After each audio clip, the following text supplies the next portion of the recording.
Okay, Chapter 8, the pelvis. So we see that the bony pelvis is made up of several things.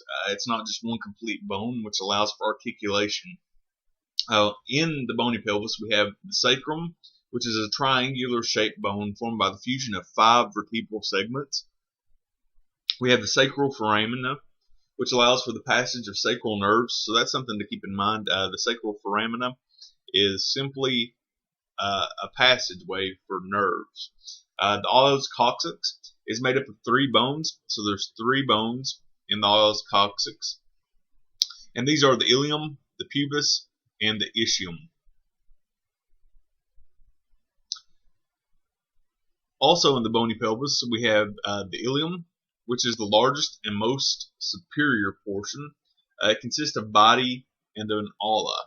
And so the thing that we need to remember here is that it's the largest and most superior.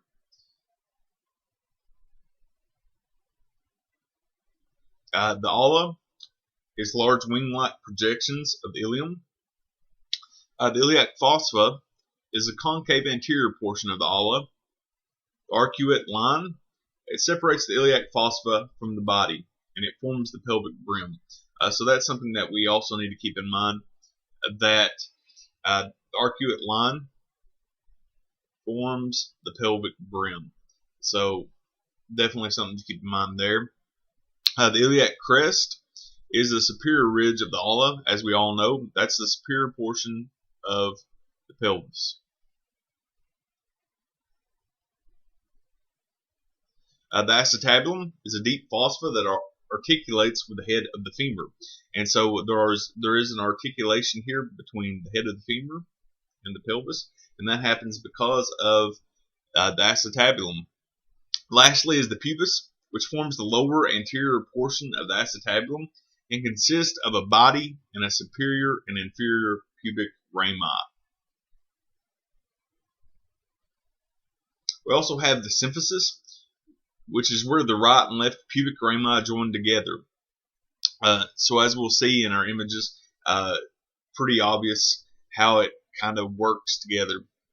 The superior pubic ramus projects inferiorly and medially from the acetabulum. So the thing to keep in mind is that your inferior pubic rami are going to be frontal projections of the pelvis. The superior pubic rami comes from the acetabulum. The inferior pubic rami projects inferiorly and laterally from the body. And so there's a little difference here between where they come from. And it joins the ischium at an indistinct point. The ischium is the inferior portion of the os coccyx. The body of the ischium forms the acetabulum, so keep this in mind, that the body of the ischium forms the acetabulum. The greater sciatic notch extends from the posterior inferior iliac spine to the ischial spine. The lesser sciatic notch extends from the ischial spine to the ischial tuberosity. The obturator foramen is formed by the union of the rami and the ischium. And so that's what we have here. It creates an opening, much like we would see something to this extent here.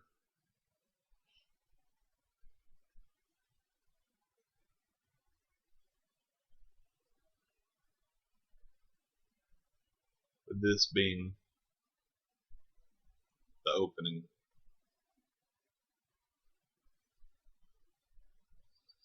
The pelvic brim is the boundary line which delineates the boundaries of the abdominal and the pelvic cavity. So if you've ever wondered where the abdomen and pelvis stop, it's at the pelvic brim. And so we'll see that in our images, and that's what divides the abdomen from the pelvic cavity. Very important to keep note of. That way, when you're scanning, you don't scan too far. The false pelvis is a pelvic area above the brim, and so it is actually part of the pelvis, but it's not the true pelvis area. The true pelvis is a region below the brim.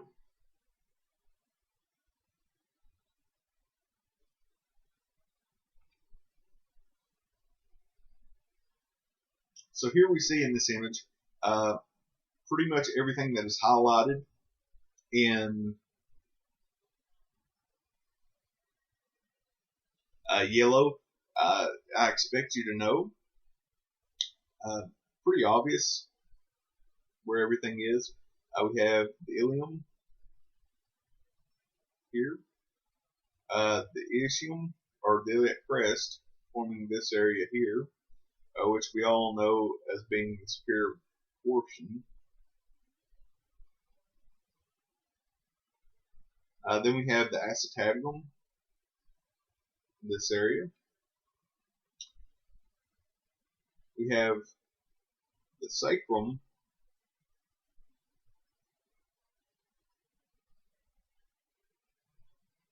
in this area, the os coccyx, or the coccyx here.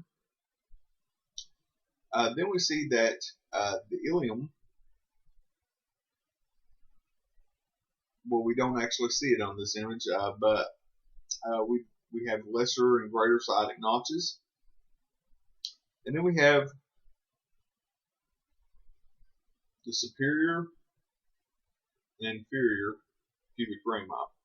And here is the obturator foramen, which is created by the union of the two rami. Where both sides come together is the symphysis pubis. A lot of people will call it the pubic symphysis.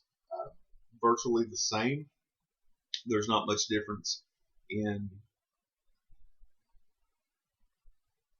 what people will call it. Just know that you have the pubic symphysis here. Just below the iliac crest, we have the ala, which is the wing portion, and that's pretty much it. But of course, nothing really looks the way that it does on these drawn images, and so it's best if we look at it from an image of CT, so that we can better discern what is actually going on. So here we have the iliac crest. We have the ala residing pretty much below, right in this area. We're not going to worry about the iliac fossa in this image because really don't have the ability to discern where the iliac fossa is based on just this flat looking image. We do see that we have the sacrum residing in this area, and notice that we have the sacral foramina here. We really can't see the coccyx, but because of the lack of density, but it is there. We have the acetabulum here, articulating with the femoral head, and we have the superior and inferior pubic rami, pubic symphysis, obturator foramen. Also on the hip we have femoral neck, greater trochanter, lesser trochanter. Also, one thing that we didn't talk about is the ischial tuberosity, which is this area here. Notice how it's kind of the culmination of the arch that goes there, and so it's at the end point. One thing that you'll see here is the arcuate line here, and so this area here is the pelvic brim, and so this line that's going horizontally is going to separate the false from the true pelvis. So below this line is the true pelvis, and above it is the false pelvis. And so technically you should be able to scan down almost to this area here and still be able to call it an abdomen area.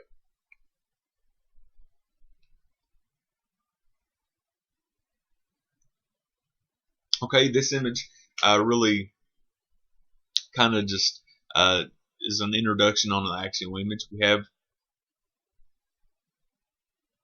the SI joints, or the sacroiliac joints, on both sides here. We have the superior prominence or promontory point of the pelvis, or the sacrum here. And then we have pelvic wings, or ala here. And so pretty simple. Also lateral masses on both sides there.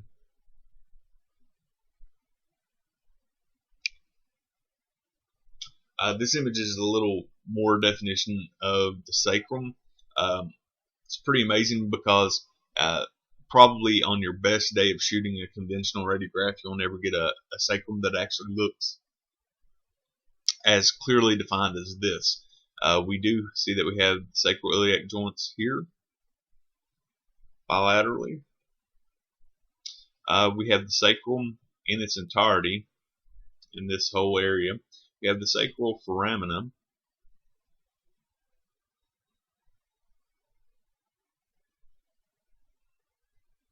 and usually that's something that's not easily defined in conventional radiography. And then we have the lateral masses, which are here and here. And so basically what they do is they provide an articulation between the sacrum and the SI joints. And so that's what we see embodied in this image. Here's a side view of the sacrum. Notice that we have L5 here, and this would be S1. This is really kind of confusing here between this, the way that they have this pelvis actually lined out, because they have 1, 2, 3, 4, 5 segments in addition to S1. And so if you ask me, it probably this should have 6 segments and not 5. And sometimes these abnormalities are totally normal, not uncommon at all. So actually this should probably be 6 instead of 5. But for the sake of the argument, we won't really worry about that. We just need to see that the lumbar spine articulates with the sacrum. A lot of the times you're going to see gross pathology here where the vertebral disc are actually pushing in and herniating, and actually you kind of see that here to a slight degree.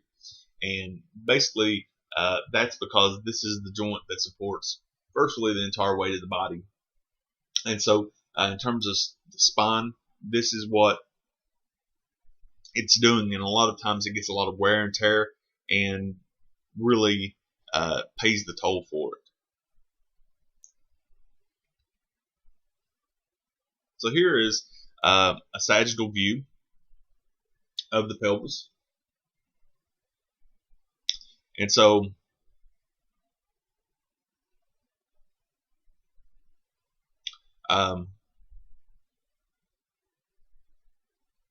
we have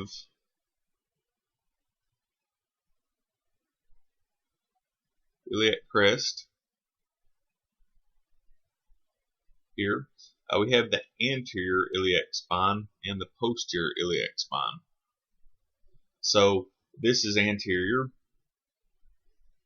this is posterior, and so we're looking at it with this being the right side of the body based on how it's laid out.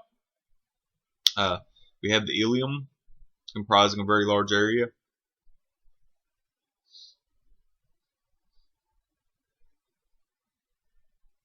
And we have the ala, comprising basically the pelvic wing. We have the superior iliac spine here,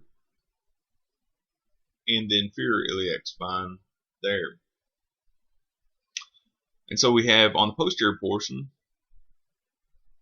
we have posterior iliac spine, or posterior inferior iliac spine, and we have the superior iliac spine. This area here, or the depression, is the greater sciatic notch, and then this is the lesser sciatic notch.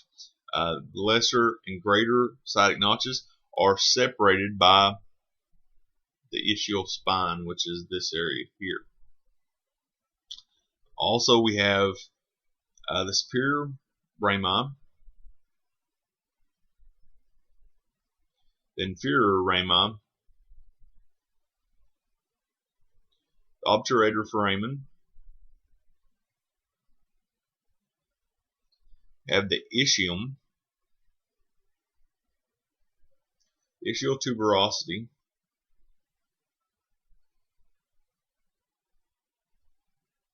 and I do believe that that is it. So pretty much know the words that are highlighted in yellow.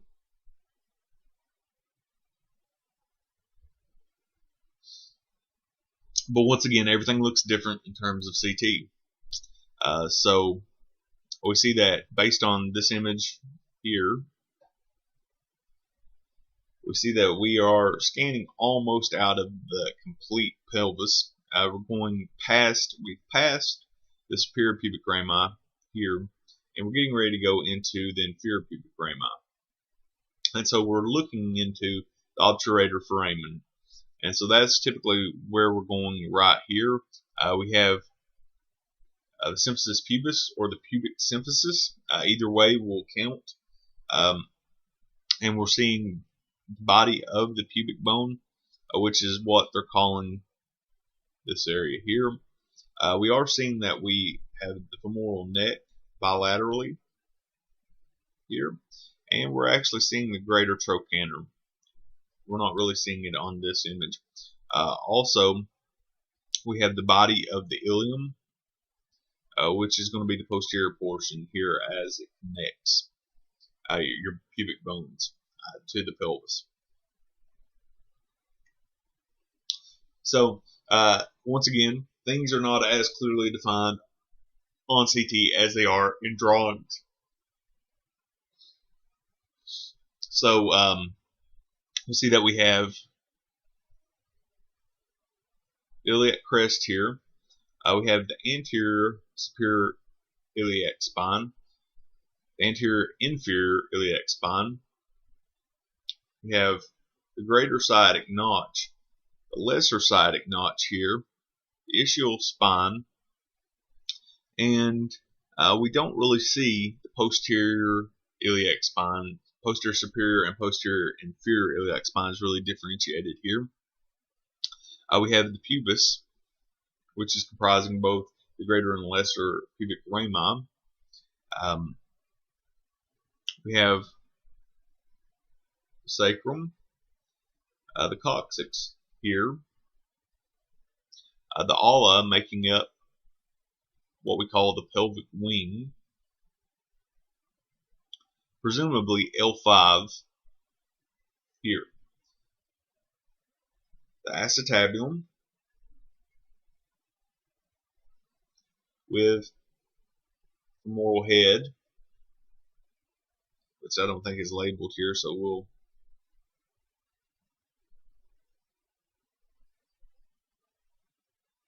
call it femoral head.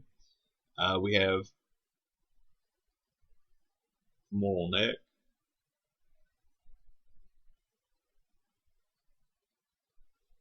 And then we have the greater trochanter there.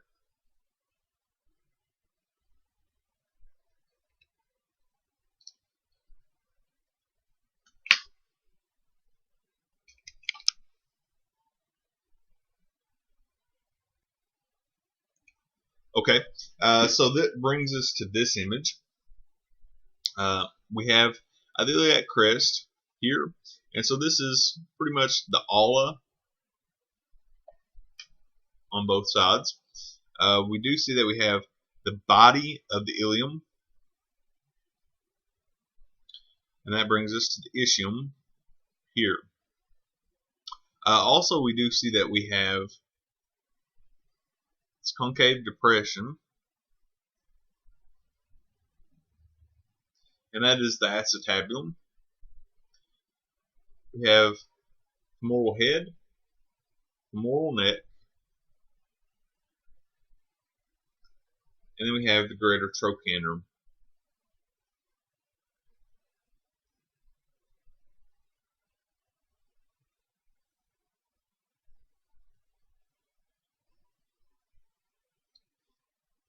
Okay, we do see that we have probably the inferior pubic rami here, going to be connected to the ischium. And this is probably sacral promontory.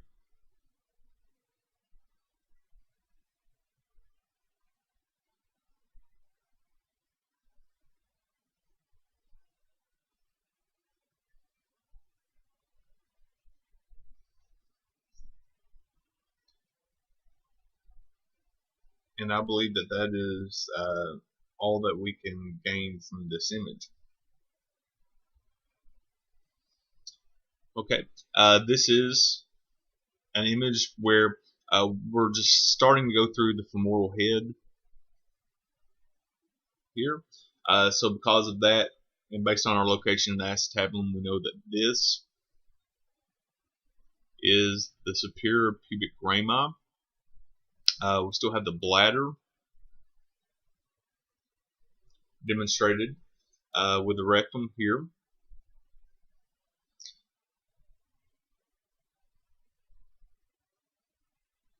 We have the greater trochanter.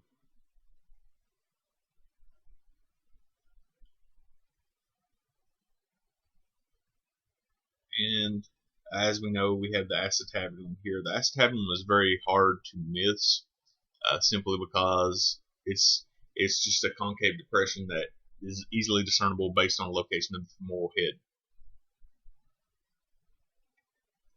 Okay, so this is an image that it's kind of a little weird to be looking at. It's almost like you're looking down at the patient. And based on that, we have the false and the true pelvis. So based on our location here, we have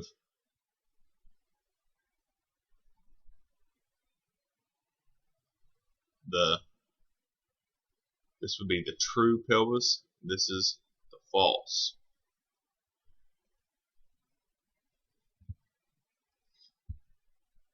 That brings us to the muscles of the pelvis.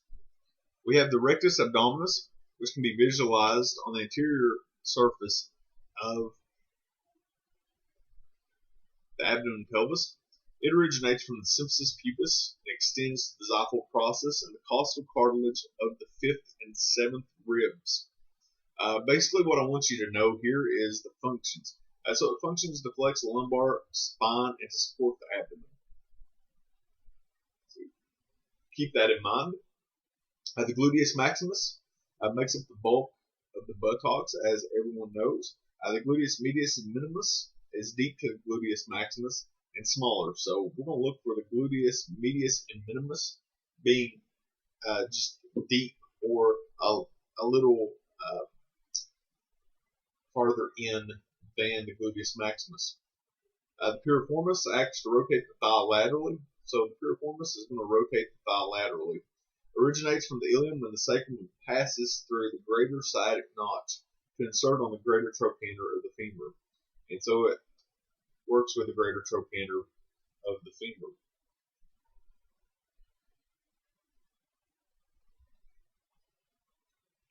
So on this image, we see that we have the gluteus medius, gluteus maximus, and gluteus minimus muscles. But really, it's something that I'd like you to take note of is that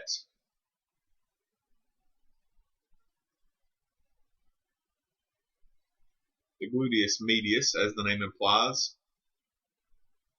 is going to be in the middle. The gluteus maximus is going to be outer. Gluteus minimus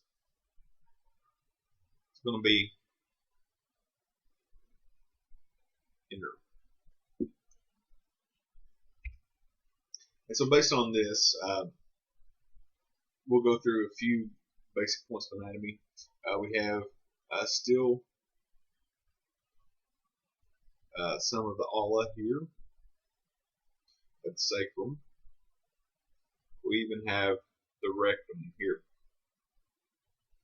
But if we look anterior, so patient is laying flat on their back, this is going to be anterior. We have the rectus abdominis.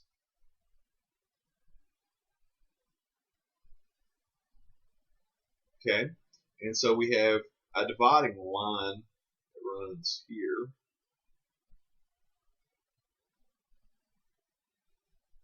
On both sides. So look for this dividing line, as it will help you delineate where these muscles are.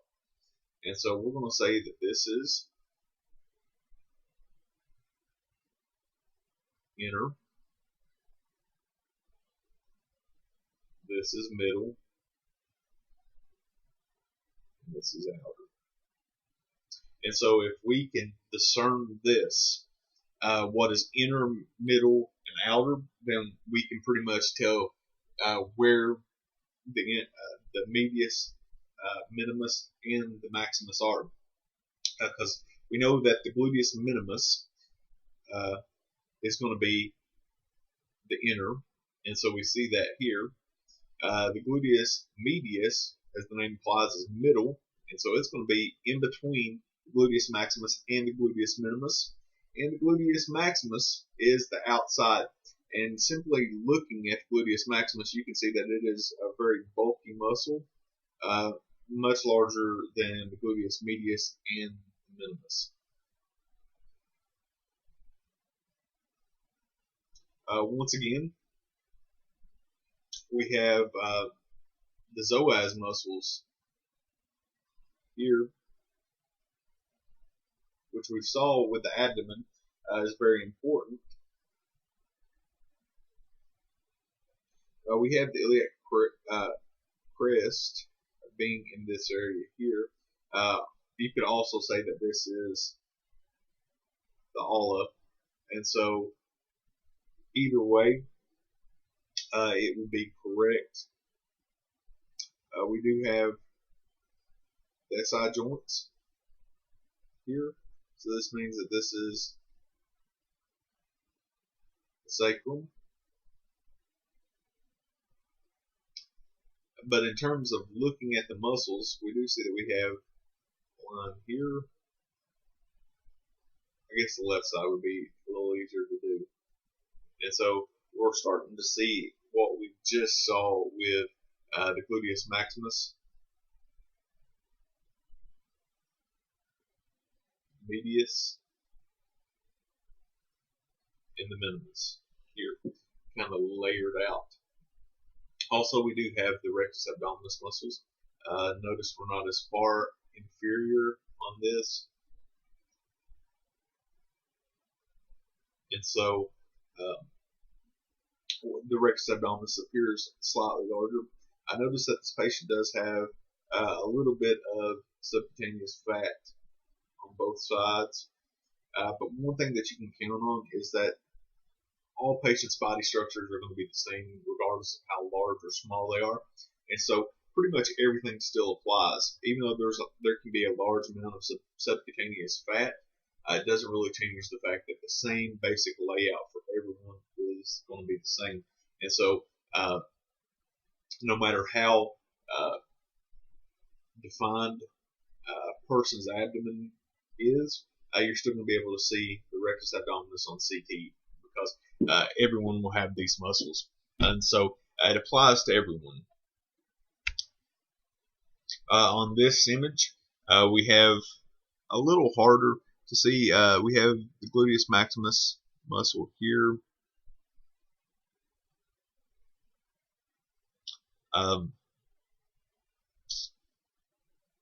Also, we have femoral neck,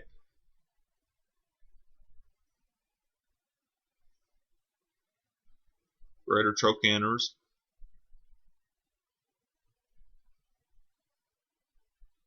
pubic symphysis,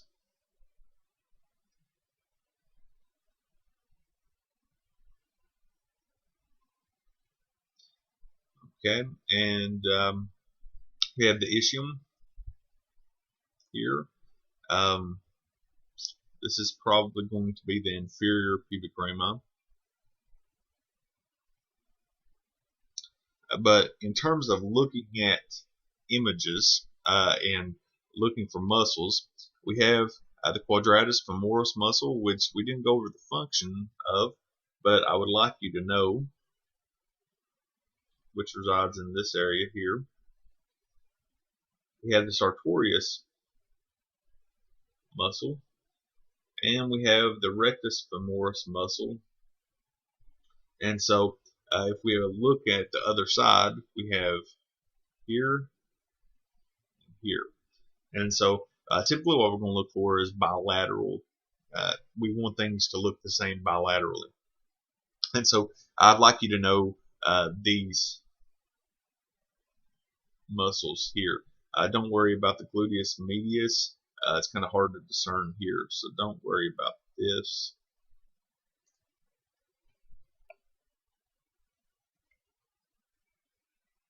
So that brings us to the pelvic organs.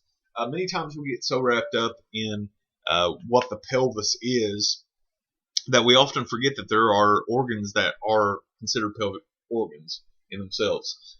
The first is the urinary bladder, which is a pyramid-shaped muscular organ that rests on the pelvic floor immediately posterior to the symphysis pubis.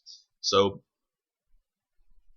when you're doing your scans, to make sure that you get all of the bladder, make sure that you go well below the symphysis pubis. And as we know, it functions as a temporary storage of urine. In an adult, it takes around 250 to 350 milliliters of urine to accumulate before the urge to urinate is triggered. So you have to have at least, usually around 250 to 350 milliliters of urine to actually feel the need to urinate. However, some patients could be a little smaller to where they feel like they have to urinate all the time, simply because of other pathology maybe in the bladder. The bladder can hold around 750 milliliters of urine. So the bladder has the capacity to hold quite a large amount of urine, and it's very necessary because, as we know, the kidneys are filtering the blood almost non-stop, and so it's essential that the bladder can accommodate this.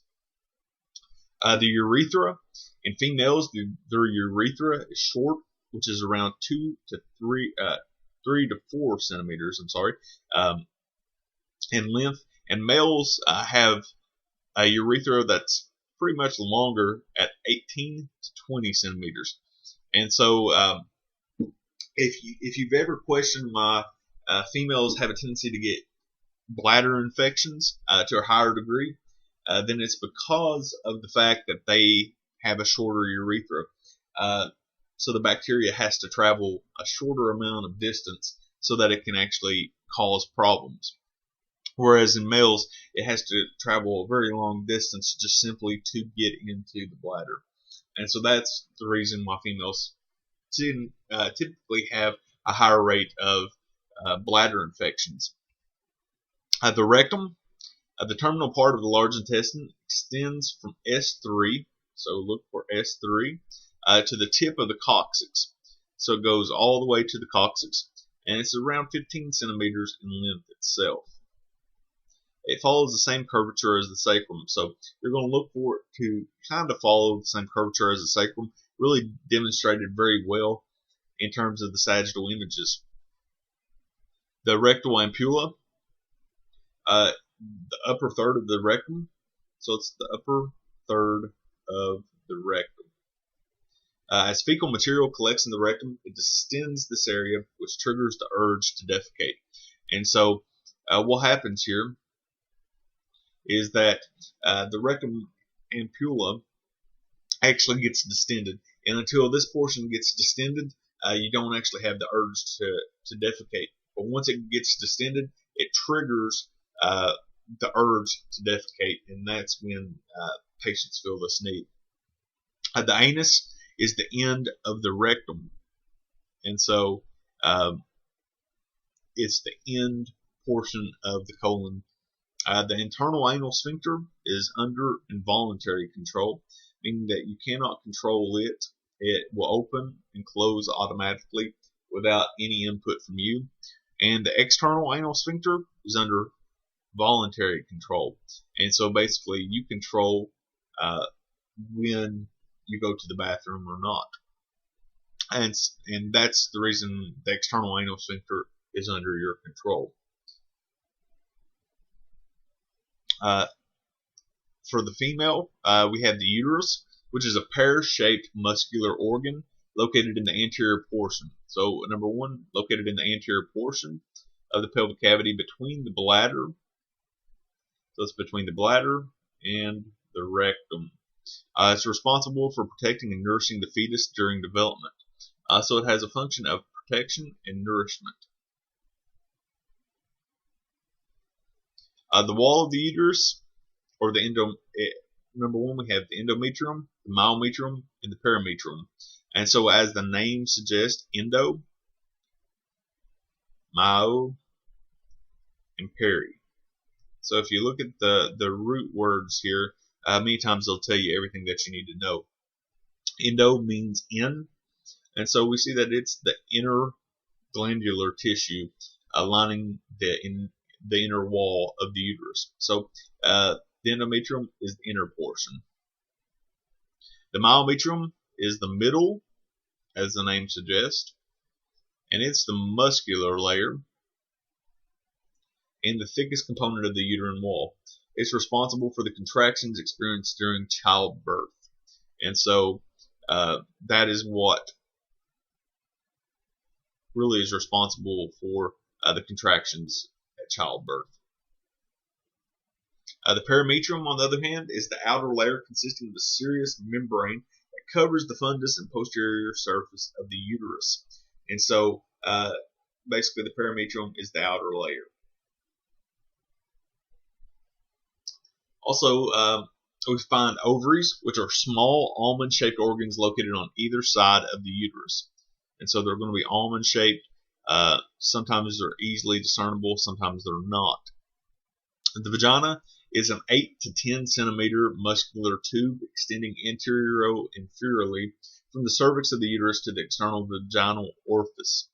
So the vagina is around 8 to 10 centimeters, and it's muscular.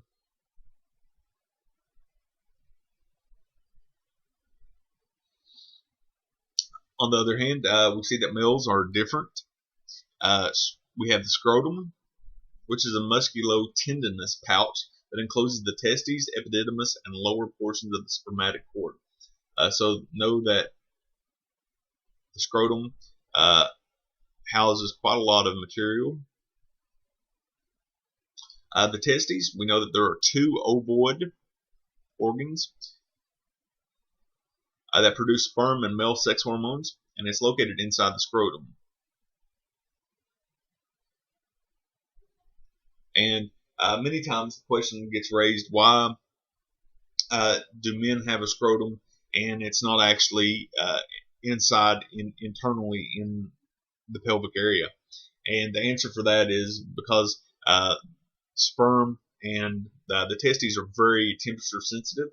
And so if they were placed inside the body in the body cavity and the internal body temperature was elevated, then potentially you could damage the testes and the sperm, and so basically you would have a disastrous result. And so to avoid that, the scrotum is filled with the testes and the epididymis and the lower portions of the spermatic cord to hopefully reduce the temperature in these important structures, and ultimately to allow male sex hormones and sperm to be produced effectively. That's something that is beneficial for the human body and necessary for the differentiation between the sex hormones. The epididymis is a tightly coiled tubular structure located on the superior-posterior surface of each testis. The prostate gland, that's something that you really need to pay attention to as well. Typically, we're not able to see things like the epididymis, and we can't really image the testes very well and demonstrate abnormalities. And so another thing that we look for, though, is the prostate gland, which is the largest accessory gland of the male reproductive system. And so very important, although many times it gets discounted. It secretes a thin, slightly alkaline fluid that forms a portion of the seminal fluid. And so forms a portion of this fluid which helps to allow the sperm to reach maturity, providing nourishment and basically allows a habitable environment for the sperm to reside in.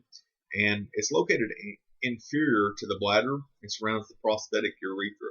And so what we're going to look for this at is inferior to the bladder. So the penis is a male external reproductive organ and has two parts, the root and the body. So the root is what is actually attached to the pelvic area, and the body is what happens from the root to the tip of the penis. It's made up of two types of tissue.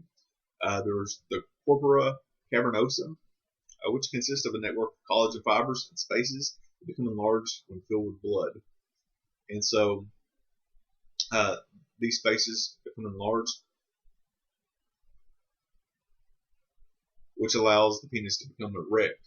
The corpus spongiosum is made up of dense venous plexus, and we really are not given the functionality portion of it. But the corpora cavernosa is a very essential part of the male pelvic organs.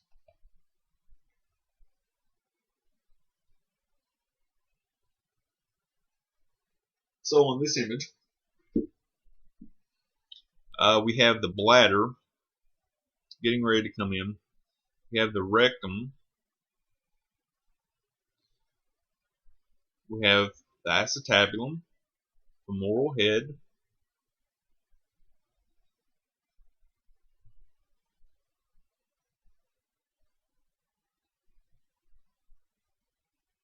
the gluteus maximus,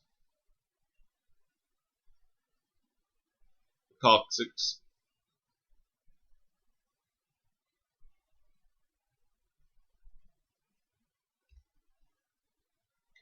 okay, on this drawing we see that we have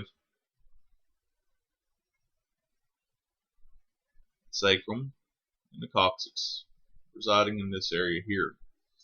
Notice how the rectum kind of follows that same pathway that the sacrum and coccyx do, follows that same curvature and leads us to the anus here. We don't really demonstrate the sphincters or anything on this image. Also, important structures to notice, we have the symphysis pubis, and so we have the two bony structures making up the anterior, so this is anterior, and posterior portions of the pelvis. And so we have a lot of things to pretty much put in a very tight area at the lower portion of the body. And so we have the bladder,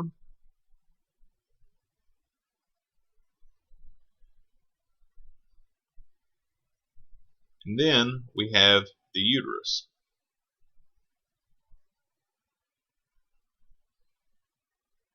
And then we have the rectum.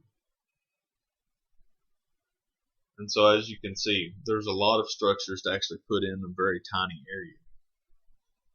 We do have the vagina being in this area and going on up. Then at the end of the vagina we have the cervix, which leads us into the uterus. We have the urethra here that extends from the bladder to create an opening for urine to be produced. Also, we do see that we have fallopian tubes here, creating a finger-like structure, and then an ovary that is attached here. But once again, this is a very perfect drawing, but things often don't look this perfect when we actually get into looking at images. And so that brings us to the male reproductive system, and we kind of lose a little bit of the diagram here, but we have the pubic symphysis here, so that means that this is the superior, and this is inferior. So we're actually looking at it a little past sagittal, and we have the sacrum. So we do see that the rectum is following the same pathway and curvature. So that's something that is pretty much the same for males and females, that the rectum follows that curvature. We do have the anus here. So we have the bladder, and then from here to here we have the male urethra. We have the prostate gland, and in the prostate gland, the urethra that goes through it, being in this area, is called the prostatic urethra. And let's see,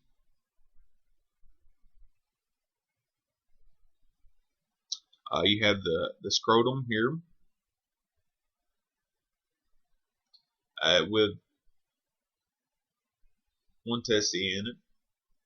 The epididymis sitting slightly above the testy, and then we have what we would call, if I'm not mistaken, spermatic cord here.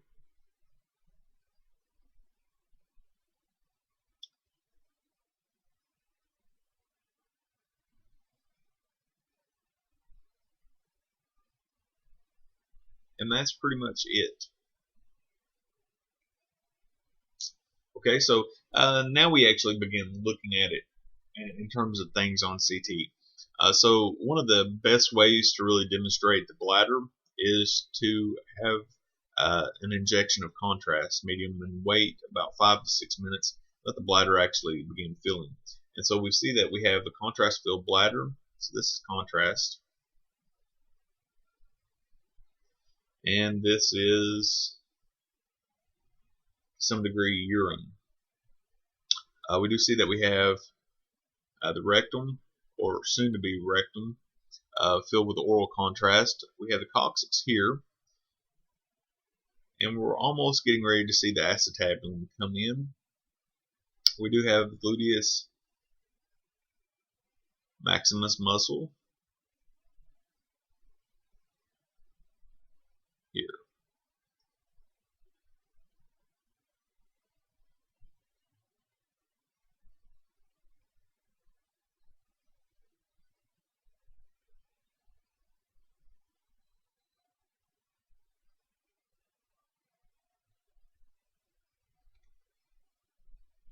Okay, this is a cross section of the rectum, and so as you can see, you have pretty much the anus here,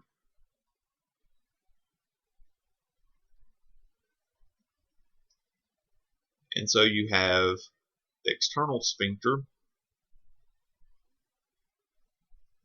comprising this lower portion, and then you have the internal sphincter here.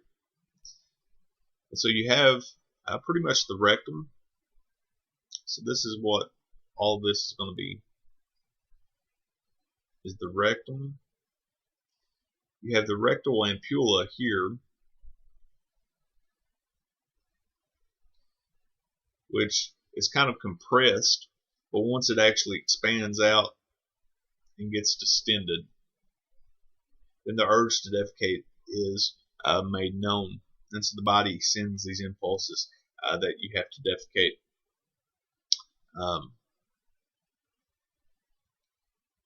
And that's pretty much it for this image. Not a whole lot of detail, and once again, CT is never going to be this detailed as this image.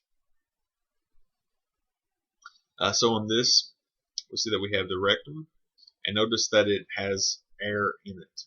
It's got a black density or lack of density there because it's black, and so we see that we can really discern where the rectum is. Once again, we have a contrast enhanced bladder,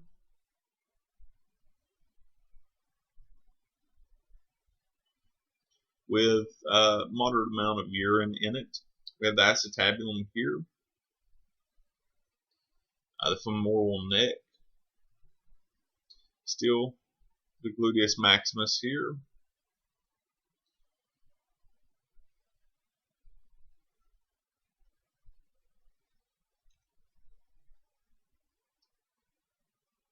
so on this image, we have just kind of a coronal view of what a uterus and the vagina and things like that should actually look like. We have the ovary here, the fallopian tubes, and then we have the uterus, which is defined as the uterine cavity here.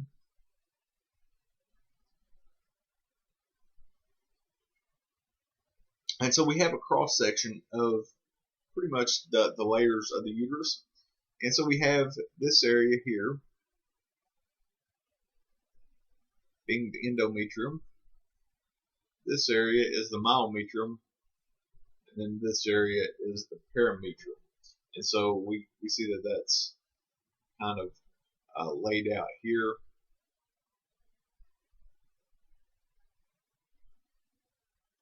With the myometrium being in the center here. We have the vagina.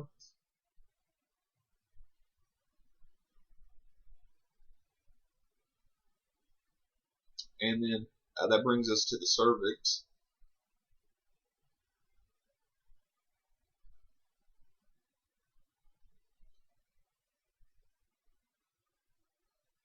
Also, notice that in the male reproductive system, the urinary system and the reproductive system are functioning, and they use the same basic anatomical structures, and the bladder is actually hooked into prostatic urethra and allow the production of urine and to allow the release of urine, but also allow the release of sperm through the same openings or the same urethra. However, notice in the female reproductive system, the ureter is coming in here, and so we assume that the bladder is going to be somewhere in this area here. And so if the bladder is in this area, we do see, based on the female structure, that you have ureter leading to the bladder, and then the bladder has a urethra, and then it's separate from the vagina and the female sexual reproductive system. So it's very interesting to see, to compare and contrast both male and female reproductive systems. So on the sagittal image here, let's get a few things out of the way. We have the gluteus maximus here. Once again, you're going to see this on most of the images. It's going to be easily discernible. You have what looks to be the rectum here, and then you have the uterus in this area. The bladder's probably going to get ready to come in just a few sections, but you do have the round ligament here, which kind of functions to support and hold the uterus in position. You do see that you have what looks to be a cavity on the inside here, and this is the uterine cavity as delegated here. And so you have a thick myometrium, which is probably may even comprise all of this area here, leading in with the endometrium actually lining the uterine cavity, and the perimetrium actually creating the outer border. And so you may not actually see the endometrium and the perimetrium, but you will see the myometrium. Also, we have the coccyx here, the acetabulum of the femoral head getting ready to come in. Okay, on this image we have the uterus, the rectum, and the bladder. And so this is where you can really get a good indication of where things are. Your bladder is going to be, if we're saying this is anterior, since the patient is laying on their back, then this would be superficial, middle, and deep. And so, or we can say outer, middle, and inner. Either way, you're going to see that the rectum is going to be the deepest portion in females. The uterus is going to be in the middle, and the outer portion, or the most superficial, is going to be the bladder. Typically look for air to really demonstrate to you where the rectum is. Also look for the section in between the bladder and the rectum in the female patient for the uterus. Also, another thing is that we have this small little section of air in the bladder. Typically what you're going to see if you do have air in the bladder is that this patient has a calf, or there has been a fistula formed between the bladder and an adjacent organ, such as the sigmoid colon or something like that. And so it's provided communication there. We also see that we have the acetabulum, femoral head,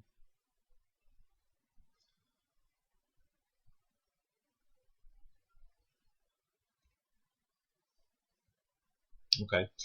This image just kind of really seeks to demonstrate to you how everything is laid out. In the female patient, notice that this is posterior and this is anterior. And so we have the rectum being on the posterior portion, the cervix or the uterus, depending on what level you're at, and then we have the bladder.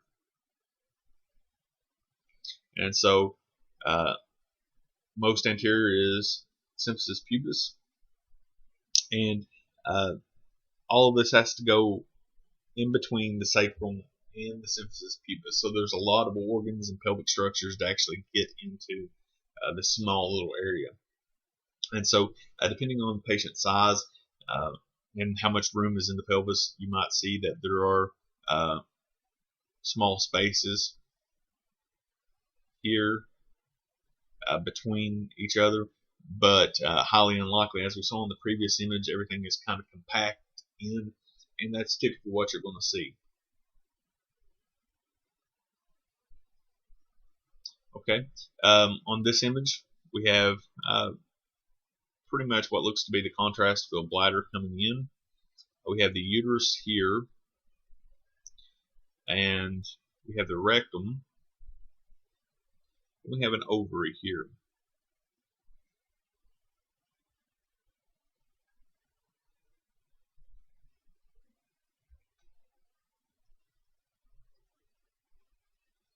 Okay, here we have basically our three structures.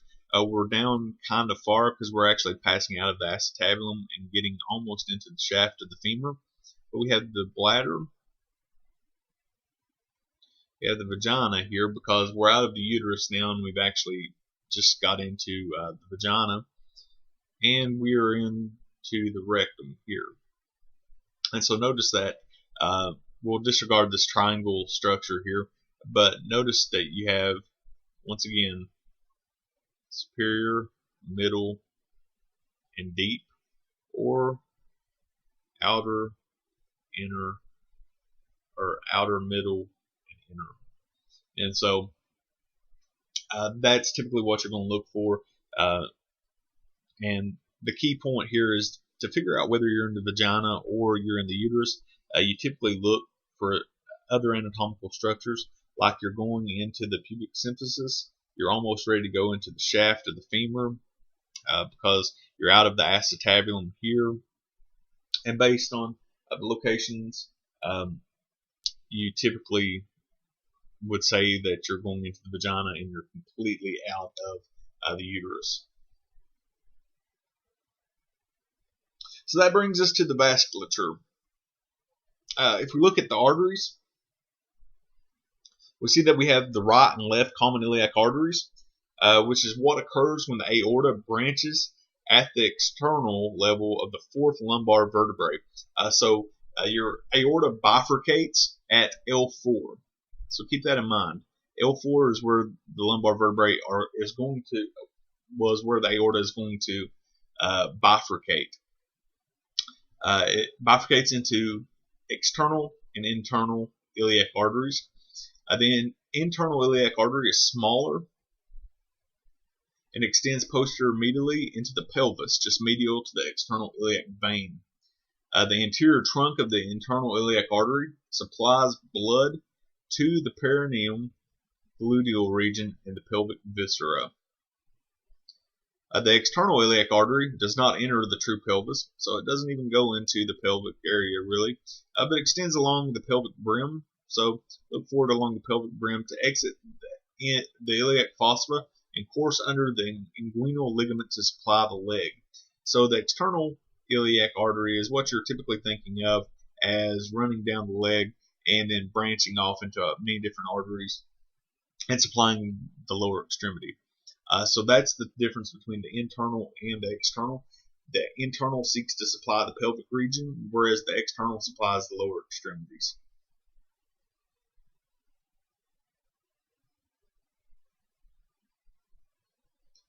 Okay, so here we have the aorta coming down.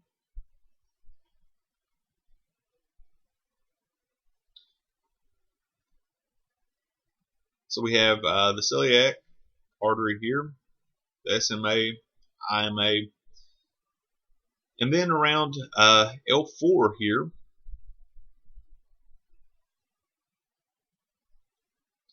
we have a bifurcation. And at this bifurcation, we have right and left, and then we branch into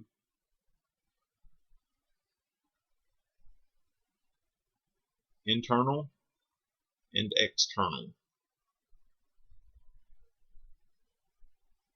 And so once again, we have aorta that comes down, and then we have left or should I say right and left iliac arteries, which then bifurcates into internal and external iliac arteries. So it's going to be very important that you differentiate on these images right and left, and then external and internal. And as we see, the external goes down and supplies the lower extremity, whereas the internal kind of only supplies the pelvic region.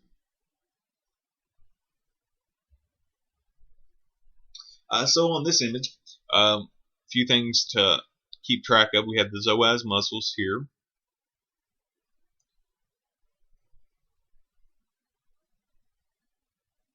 It's an O there. Psoas muscles. And we see that we have the intestinal area here. It looks like the patient has a lot of fecal material in there. Probably having severe abdominal pain. And we have the bifurcation of the aorta. And so we have the right and left common iliac artery. So make sure that you call it as such here. And so based on seeing the bifurcation, we probably assume that this is L4 here.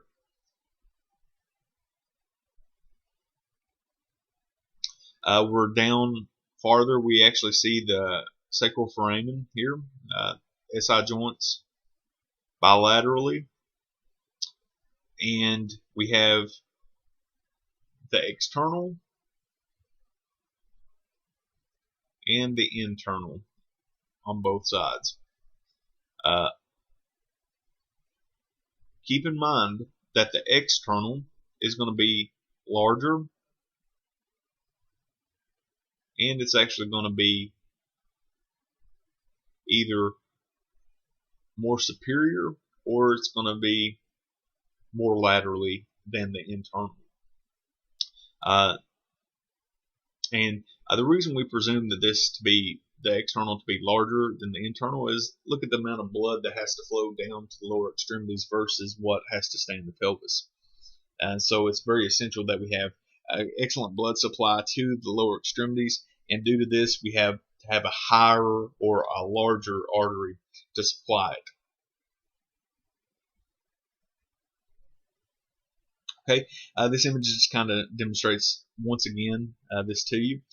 You have the celiac here, the SMA, the IMA, L4, bifurcation, left common iliac artery, or the LCIA, and the right CIA.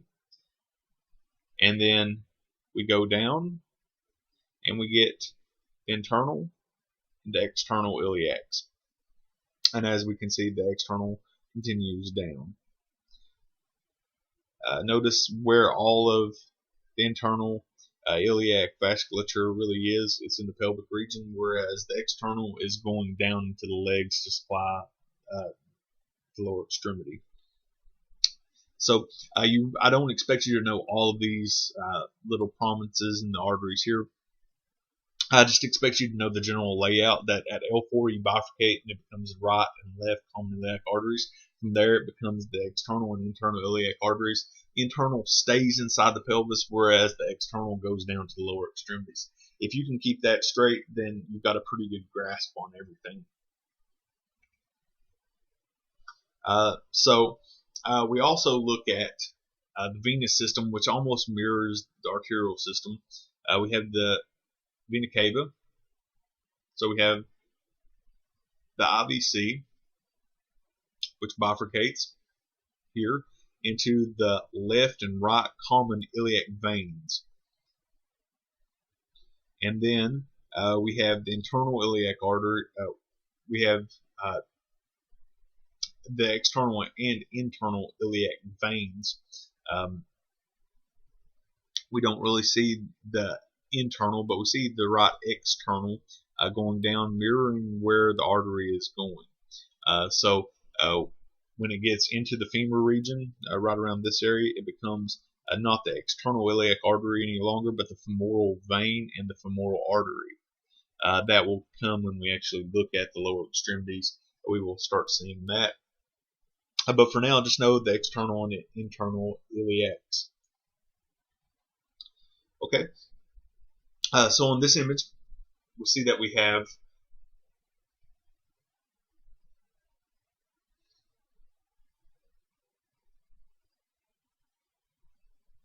a contrast enhanced scan. We have once again, this patient does have a large amount of fecal material inside. We do have the SI joints residing here,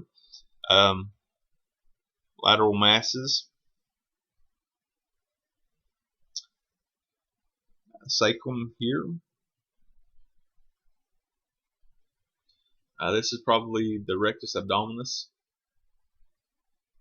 here, gluteus maximus,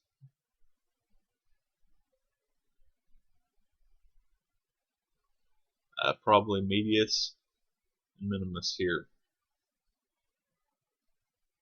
Okay, so we have passed the bifurcation, we're past L5S1, and we're getting into where the external iliac arteries are going. They're going down the extremity, and notice how we've had quite a bit of separation between the internal and the externals now.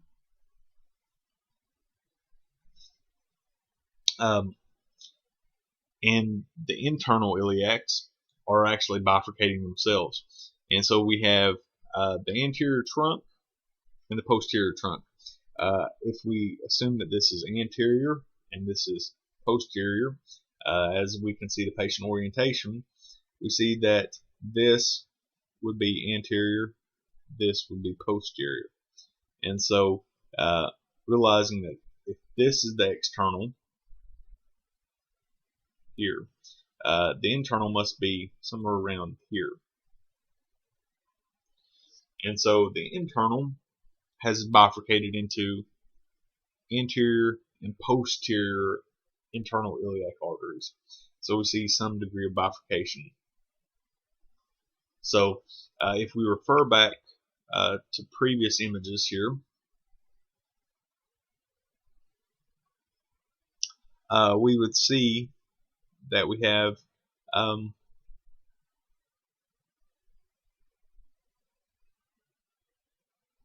this bifurcation happening here and here, which is basically what we're looking at into the anterior and posterior internal iliac arteries.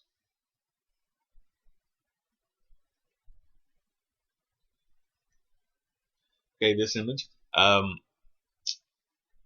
This patient does look like they have gross pathology going on. We really are not sure what's going on, but the rectum is around here. Got thickening of the bowel walls. Almost looks like free pelvic fluid here, but we're not in pathology. And so what we're focusing on here is the femoral artery, which is here, which is what the external iliac artery has become as we're getting ready to go into the femur. I think that this is almost too soon here based on this line.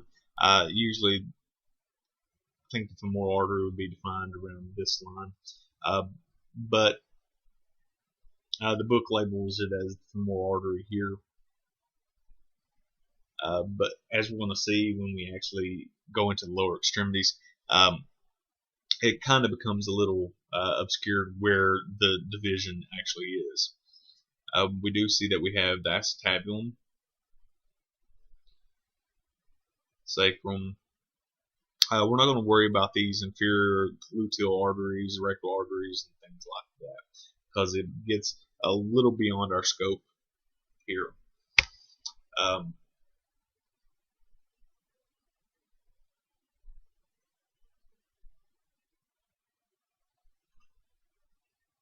We won't worry about this image. Okay, this one we see that we have the celiac artery, or the celiac trunk, and we have common hepatic, splenic artery, and the left gastric artery. Then we go down slightly, and we have the SMA coming out anteriorly. Then we have the IMA. And so if we say that this is L5, this means this is L4, L3, L2, and L1. And so at L4, we see that we have the bifurcation here. The bifurcation returns us to left and right common iliac arteries. We don't really see the internal iliac arteries demonstrated really well on the right side, but the left side really is demonstrated very well. And so we have the left internal iliac arteries, and then we have continuation of the external iliac arteries on both the right and left side. This goes down into the lower extremities once again. Then we have the bifurcation here and here of the internal iliac arteries, which will yield us the anterior trunk and the posterior trunk of the iliac arteries based on this bifurcation. So keep this little bifurcation in mind here and know these two things as well. This image really is an oblique and really kind of demonstrates it very well. Once again, we have the celiac artery here, superior mesenteric here, inferior mesenteric there. Bifurcation at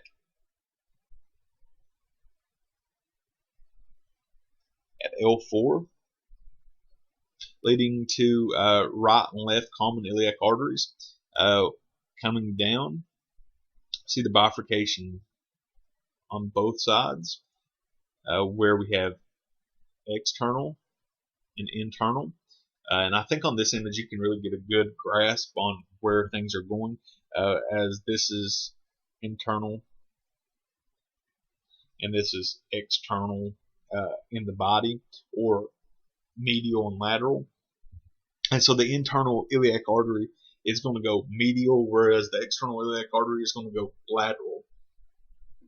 And so we see that we have a bifurcation here, which is the posterior and anterior trunk of the iliac arteries.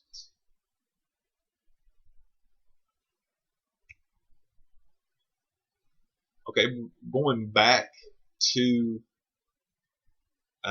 pelvic area, we have the rectus abdominis. Then we have the bladder, which is half and half contrast filled and half not. We have the gluteus maximus, gluteus medius, and minimus here on both sides.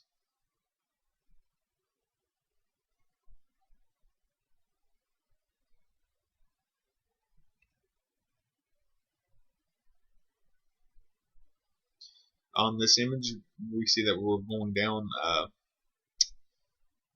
almost into the femur once again. We have the rectum, prostate gland, and the pubic symphysis. We have the ischial tuberosity, or the ischium here,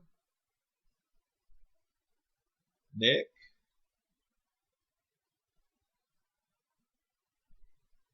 and almost going into the shaft of the femur.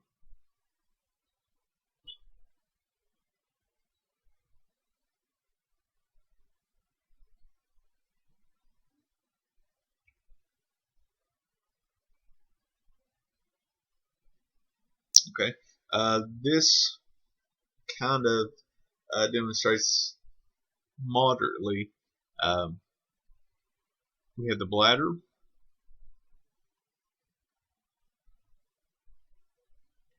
we have the prostate gland, we have the rectum, we have the acetabulum with femoral head bilaterally. We have the pubic symphysis, going into the inferior pubic rami,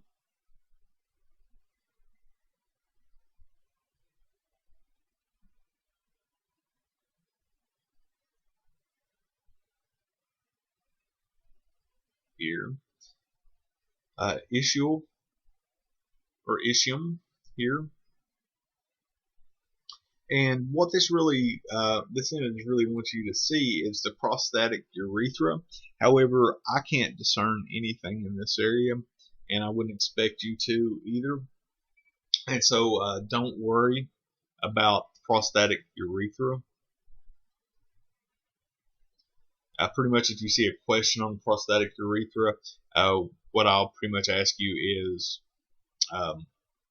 what the prostatic urethra is, as well as the spermatic cord. Really think you're kind of grasping at straws to really say that that is the spermatic cord. We really can't demonstrate that very well. And so I think those two things kind of go beyond the scope of what CT can actually accomplish. Here is a female patient. You have the acetabulum, femoral head,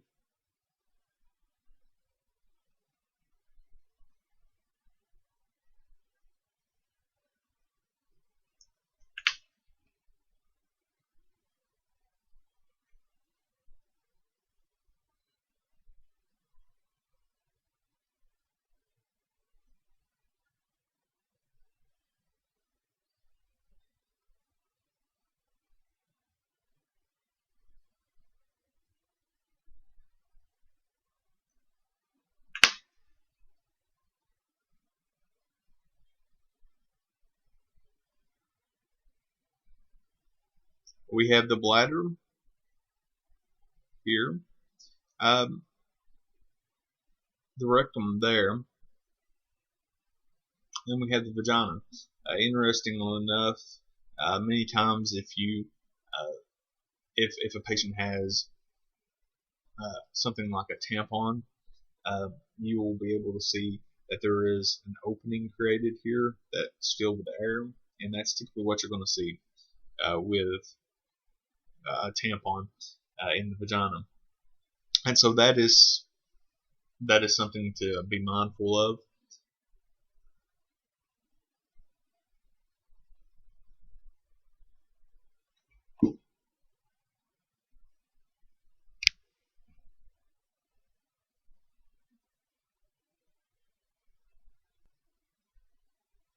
Okay, on this image, we have the shaft of the femur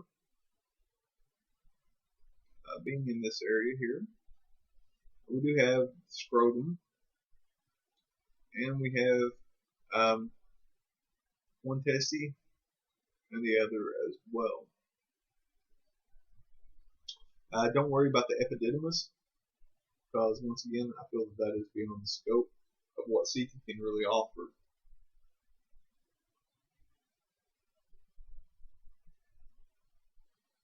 This image, we do have the rectum. This is saying seminal vesicles, but once again, really hard to discern. We do have the bladder with contrast and urine.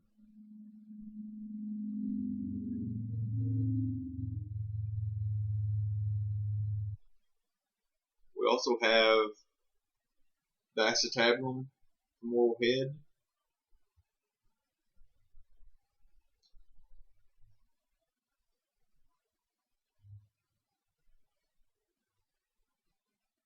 we have the gluteus maximus here, coccyx there. I do believe that is it for this image.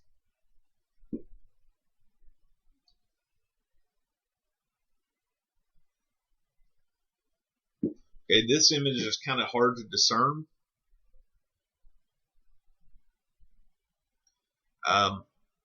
We do have the penis here,